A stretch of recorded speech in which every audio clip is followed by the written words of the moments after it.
lahat ng achievements ko this year. Siyempre, unang-una, I'm really grateful that I am part of Pulang Araw. It's a very historical show na epic. Tapos nasa Netflix pa. I'm also grateful na nalagay rin yung Cinemalaya movie ko sa Netflix. So, yun talaga. Lahat ng work na nagkaroon ako this year.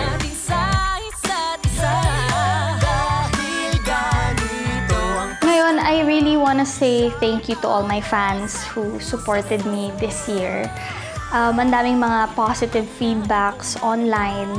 Ang daming mas nakaka-appreciate sa craft ko as an actress. So, sila yung gusto kong pasalamatan, yung mga fans ko.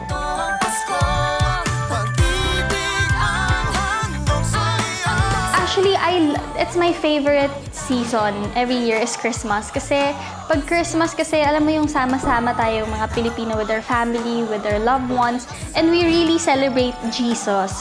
So, doon talaga ako na-amaze.